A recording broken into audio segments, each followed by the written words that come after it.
Здравейте, скъпи приятели, с малко пауза, така, не защото, нали, да става банално, нали, което съм казал, че съм спрял и вече не са интересни видеята, не е малко така пауза и днеска се включваме, ще има сега нови видеота, след нова година предполагам, с други моторетки, не може само едно и също да се показва, нали? Трябва да има разнообразие, едно и също не е интересно. И така, днеска съм извадил два продукта тук от Нюрнберг, Виктория, от 1963 година. Виждате в какво състояние, представил съм ви многократно Тисуно и Херкулес Саксонета, с който Херкулес продължава, след като Виктория, Експрес и много други Цайрат Унион и ДКВ приключват своето производство. Виктория минава под шапката на Херкулес.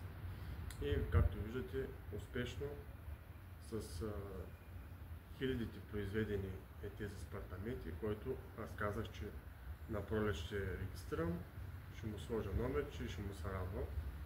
Готов е. Многократно го палих и последния път и видео направих, тук го покарах малко.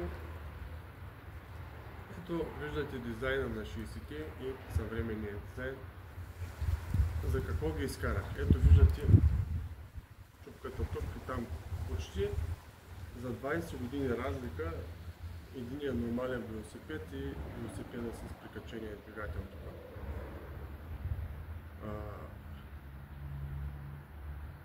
Все още се движат из улиците на Западна Европа тия колелета, седят по 10, по 20 години навънка на дъжда, но са винаги на разположение и винаги с малко 5 минути и влизат в движение. Особено пък да не говорим за 60-те години, ето Викторията е наистина много красив велосипед, абсолютно комплектен, само стопа ще му смени отзади, вече го намерих по-нататък, защото сега е много студено времето и не става да се работи в гаража и сега и празници идват и така.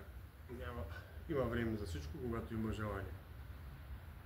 И Херкулес остава, произвеждат и до днес велосипеди и другите марки Триумф, Цундап също, но вече качеството на новите не е такова, каквото е 60-те, 80-те, 90-те години и така нататък.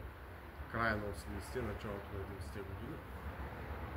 И просто нещо елементарно е тая машинка, но просто така да се усмихваш. Като самата визия на велосипеда с двигателя, като един прототип, нещо, което наистина, когато и да се погледне, независимо кои години, буди интерес и носталгия и радост. При това само едно ключче да направиш с него, пак е достатъчно да се оправи настроението и всичко. И така, ако не се чуем до края на новата година, весели празници, бъдете живи и здрави и нова година нос късмет. Атаката продължава от януари с новите неща, които ще имам и ще представя за вас. И вероятно вече някои музеи ще посетя. Всичките съм ги посетил, но има там още някой, който съм набелязал да ви поздрави от Мотовес. Бъдете живи и здрави. Ще се видим скоро до следващия път. Атаката продължава.